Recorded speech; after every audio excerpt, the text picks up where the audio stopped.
I was just like, I hadn't remembered. Hello. Hi. Hi.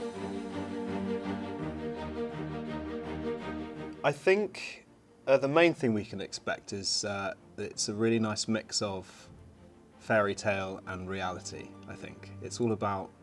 It's a fairy tale love story, I guess, but it's also got the Bridgerton element of trying to sort of tether it to some sort of reality as well and see how that pans out. I guess you can kind of expect this like emotional tug-of-war or like this kind of push and pull between, I guess, what their heart desires and I guess what society kind of desires for them. Yours is better than mine. That was That's so much not better. true. It is. That was clearer. It's yeah. not true. All right, it's fine. a fairy tale love story Fairy tale and it's an emotional tug-of-war. So I guess that's what you can kind of expect.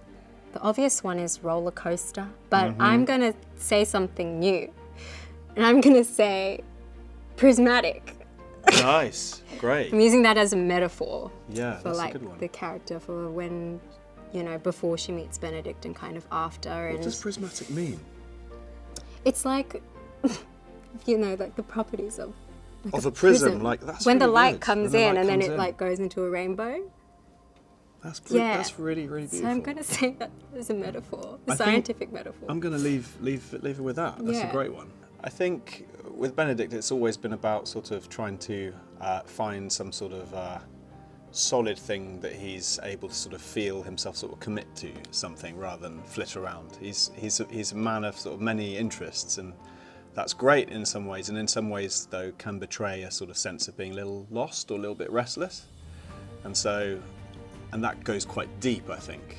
And so there is clearly something in him that's not very comfortable, a bit scared or a bit worried about the idea of really committing to something. And so I guess that's partly the struggle for him in this season, I'd say. Yeah.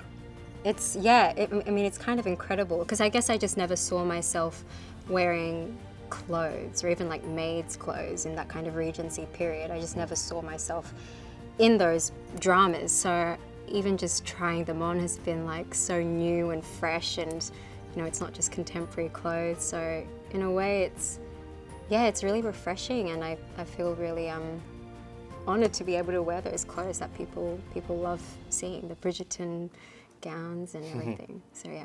So when I got the role, I was having breakfast with my mum at a cafe in Korea, and I stepped outside, and it was so funny because she kind of knew immediately when I was jumping on the streets of Gangnam that I got the role, but she came out crying, and then after the phone call she was like, "We gotta go home. I think I have indigestion." But yeah, it was really beautiful to kind of, I guess, share that moment with her. And my friend I FaceTimed her, and she kind of put her phone down, and she was like, "Oh my God, you're in Bridgerton." It was just, yeah, it's so nice to have people who really love and support you, and just are so happy for, I guess, to see your journey, I guess, grow.